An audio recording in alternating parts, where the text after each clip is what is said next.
Elvis, bonjour. Manaoun, Patrick Rarimanana. Bonjour à tous et merci aussi à la radio qui m'a invité ici. Alors, vous êtes candidat à l'élection présidentielle malgache, élection prévue en mai 2013. Vous êtes ingénieur hydraulicien et expert en gestion de profession. Alors, un candidat conquis par les États-Unis et très influencé par Obama, puisque vous avez choisi Vitatikai. En français, nous pouvons le faire. Donc, Yes We Can. Votre QG s'appelle la Maison Blanche. Donc, vous avez tout appris des États-Unis. J'ai appris aux États-Unis, mais c'est pas pour autant qu'il y a cette connotation. Mais le hasard a fait que tout est là. Mais la culture malgache prône toujours cette unité, et c'est ensemble qu'on pourra y parvenir. Alors, vous souhaitez donc associer les citoyens responsables, les intellectuels de votre île, les cadres, les opérateurs, les fonctionnaires et même les militaires à ce projet, donc de prendre en main la destinée de Madagascar pour que dans les années à venir, donc les Malgaches et Madagascar puissent relever le pays. Est-ce que votre projet de société commence à galvaniser donc le peuple ? Tout à fait, parce qu'actuellement, le peuple demande une nouvelle équipe et une nouvelle vision. La vision actuelle, c'est de séparer les gens et mettre dans des cases, alors que Madagascar, c'est un grand pays, certes, mais nous avons une culture commune. Donc la culture commune chez nous, comme tout ici, par ailleurs, c'est vraiment rassembler toutes les ressources humaines d'abord, parce que Madagascar possède beaucoup de ressources humaines. Nous sommes 20 millions de population. Donc, et on produit 10 000 licenciés masters tous les ans. C'est pas une question de diplôme, mais il faudrait valoriser cette ressource pour aller exploiter et maîtriser les ressources naturelles tant convoité par d'autres pays aussi. Et votre déplacement à Maurice intervient justement dans cette optique, rencontrer les Malgaches qui vivent ici ?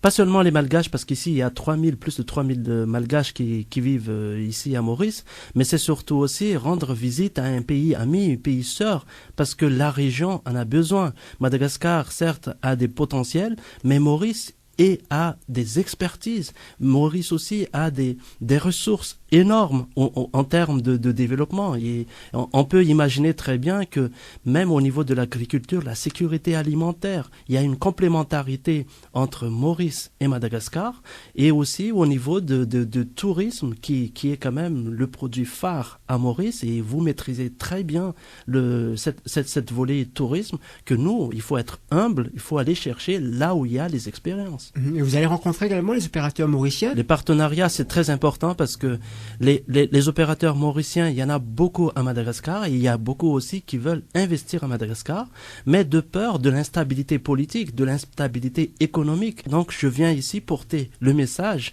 à tous les opérateurs économiques que moi, en tant que candidat, je prône l'élargissement et la libération au niveau de partenariat, de mise en place de la sécurité des investissements à Madagascar, et surtout trouver un moyen comment gérer l'océan Indien avec tous les opérateurs qui sont acteurs de développement. Alors vous avez parlé d'instabilité, vous semblez être animé de bonnes intentions.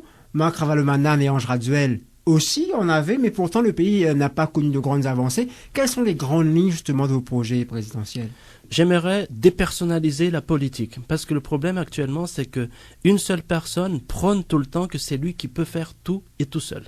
Donc c'est pour ça même que je reviens sur mon slogan qui est « Ensemble, nous allons y arriver ». C'est-à-dire, moi je suis en train de consulter actuellement, soit au niveau des secteurs de la population, qu'au niveau des opérateurs économiques, justement pour rassembler, parce que chaque acteur d'un secteur particulier, il maîtrise bien les choses.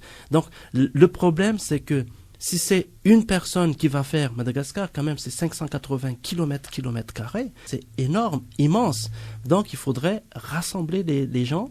Donc même si avec une bonne intention, mais si on y va tout seul, on va aller droit au mur. Vous n'avez pas encore de parti politique, vous envisagez d'en créer un bientôt ? Il y a un parti politique actuellement qui sont en train de se mettre en place.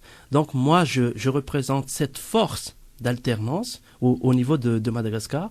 Jusqu'à là, c'est un état d'esprit quand même. Non, c'est pas à l'esprit parce que déjà, le 29 septembre, c'est-à-dire dans une semaine, je vais inaugurer, comme vous dites, Maison Blanche. La Maison Blanche.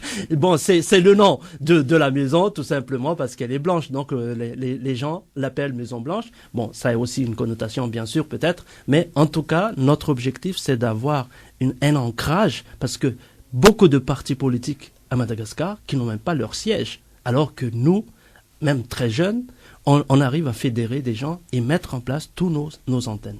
Vous êtes plutôt Radzuel ou Ravalomanan? Je suis plutôt pour le changement et j'aimerais dépersonnaliser le pouvoir. Ces deux personnes se sont vues 7 fois et il n'y a pas de solutions qui sont respectées ou sorties.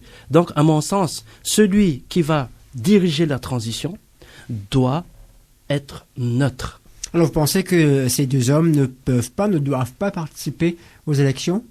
Moi, je pense toujours que la loi, il faut appliquer la loi malgache. La loi malgache, c'est que tout le monde peut sortir et entrer dans le pays, sans restriction. Il faut appliquer la loi. Il ne faut pas personnaliser qu'un tel ou un tel ne peut pas se porter candidat, mais s'il y a la loi, on applique la loi. Alors, dans un entretien récemment, vous évoquiez la souveraineté de Madagascar, et on sait très bien que Maurice a beaucoup contribué donc, pour une sortie de crise.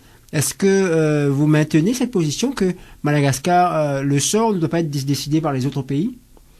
Je remercie l'île Maurice et en particulier le gouvernement mauricien qui s'est mis quand même en avant et surtout très actif pour résoudre le problème du pays. Mais je prône toujours que Madagascar a ses ressources et a ses compétences pour décider le sort du pays. Ça ne veut pas dire exclure les gens qui veulent nous aider. Au contraire, on les remercie. Mais ça confirme ma position dans le sens que les Malgaches ne devraient pas être en dehors de la résolution des crises. Pourquoi, à la limite, pourquoi ne pas publier, par exemple, tous les accords qui ont été passés? Parce que à chaque sortie, à la minute de sortie de chaque négociation, chaque protagoniste trouve une autre version. Il n'y a jamais eu un accord, il n'y a jamais eu une publication commune, qu'on soit d'accord ou pas dans tout ça. Merci beaucoup Patrick Harimanana. Donc je rappelle que vous êtes candidat pour les élections présidentielles à Madagascar prévues pour mai 2013. Je me remercie aussi.